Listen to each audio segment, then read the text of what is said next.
Hey, Brett, are you there? I'm here. Yes, we're live now. All right. Finally. Hey, everybody, this is Fago Franklin III. I'm here with Brett Rapkin. He's the director of Wait and Go documentary. First and foremost, how you doing today? Doing all right. How are you? I could be better, but hey, we're here. Uh, but first and foremost, so tell me how you're adapting with this COVID-19 situation. I know you're a director and things are changing in the industry. So tell me how you are adjusting with all that. The industry is changing every day. I think we're all curious to see, what happens in terms of being able to get back out there and safely film. For me personally, I mean, it's been a process of really just trying to adapt and live in a way that's healthy for me, physically and also psychologically, and make sure my family's taken care of. And, really just been trying to keep it simple is kind of the motto around here. Awesome. So what inspired you to start the documentary, the Gold documentary, The Weight of the Gold? What inspired that? It just started with a member of the U.S. Olympic team. He was the captain of the bobsledding team. His name's Stephen Holka. And I really just planned on doing a short little documentary film about him. We had the same eye doctor here in LA, and I had discovered his story and put together two shoots with him. And the second one was a big interview here in LA. And unfortunately, he passed away suddenly 12 days after that interview.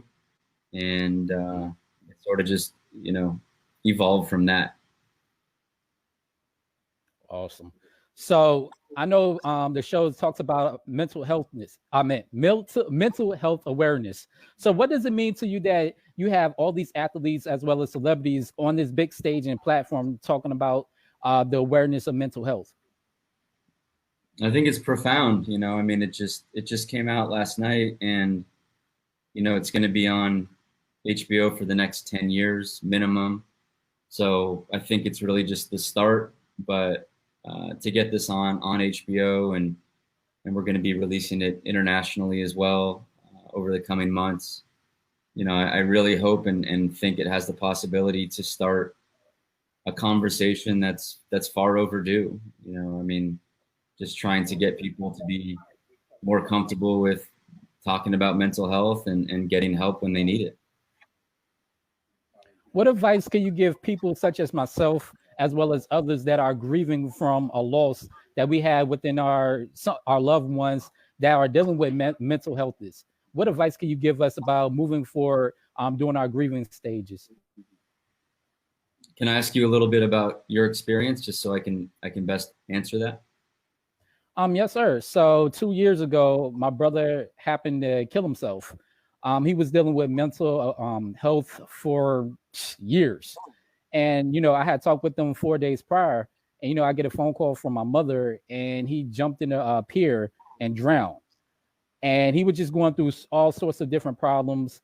And I try to be as positive, a positive person, and, try to, encourage him to do better, to be a better individual each and every day, because he has 4 kids. But, of course, I kind of pushed him away with just being too positive, as he would say.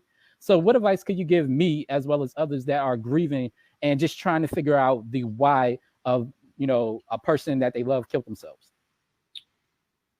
It's a great question. I'm sorry to hear about your brother, first of all.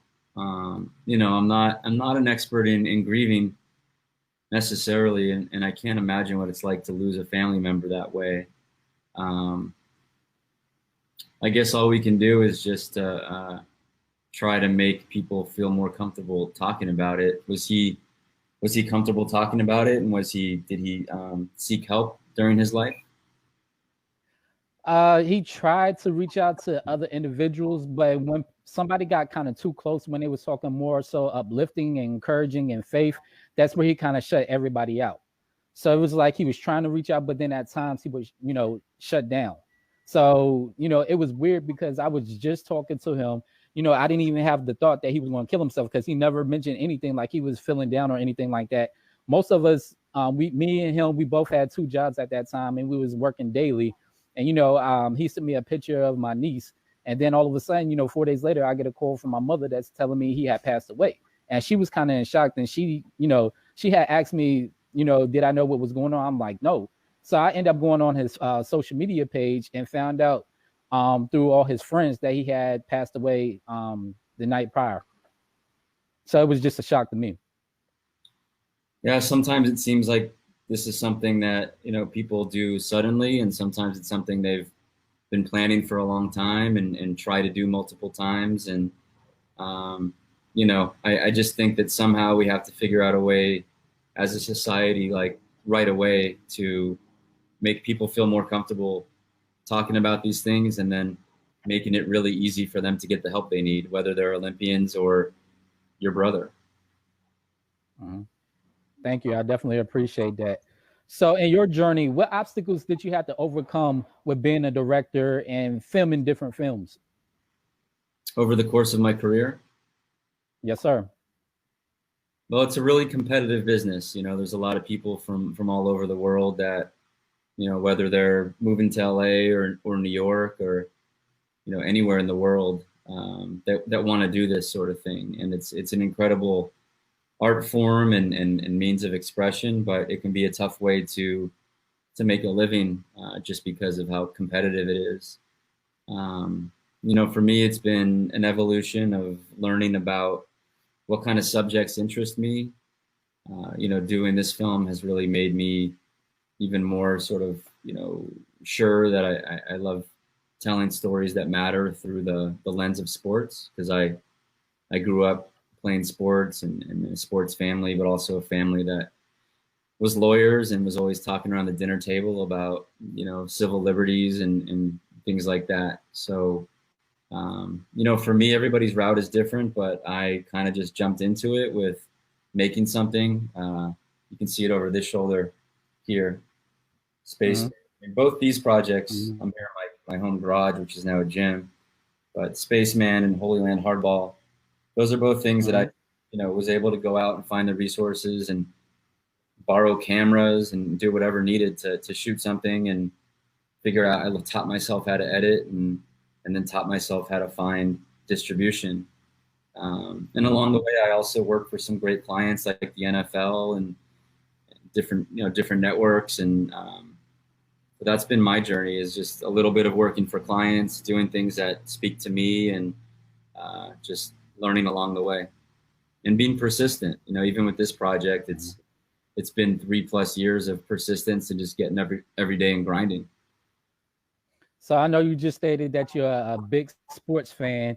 So are you excited that we have some type of normalcy within sports? We have the NBA that is starting today. We have the WNBA, and we have the PGA golf that's coming back out on Saturday. So what are you feeling right now exactly with sports coming back? I think it's a good thing, because I think, honestly, it's an experiment. And I think that there's things we're going to learn from, the NBA and their model of playing in this bubble, MLB, who's not doing that, the NFL, mm-hmm. who, I think they're still figuring it out, but I don't think they plan to have a bubble. We're learning in real time. And again, just, in the world of athletes kind of leading the way. I mean, for whatever reason, some of the greatest athletes in this country, NBA, MLB, soccer, etc., they're out there. They've left their families behind. I mean, the entire NBA is like sequestered themselves to, not just to play and make a living, but I think to learn how we can navigate through this health issue. What advice can you give people about making their dreams happen and taking the leap of faith? I think it starts with getting some clarity on what it is that you want and what you feel in your heart, you're meant to do. And that's going to change over time. That thing when you're 23 is not going to be the same thing when you're 33 or 43, and that's okay. But, for me, just taking that time to really meditate on what that thing was, and then, feeling comfortable taking those leaps of faith that you just mentioned. I've been really fortunate to have support and, safety net that a lot of people don't have. Combined with just, with this project, I felt confident enough to send an email to Michael Phelps' agent I didn't know if he'd respond, but I knew that if I didn't ask, he definitely wouldn't respond. Mm-hmm. So being willing to just take those risks and reach out to people and really also thinking about what I'm able to offer them. You know, in this case, it was that we had already done a few interviews with athletes, and I knew that Michael was interested in the subject of mental health. And, you know, with all these athletes, I think we provided something to them as much as they did for us, which was a platform.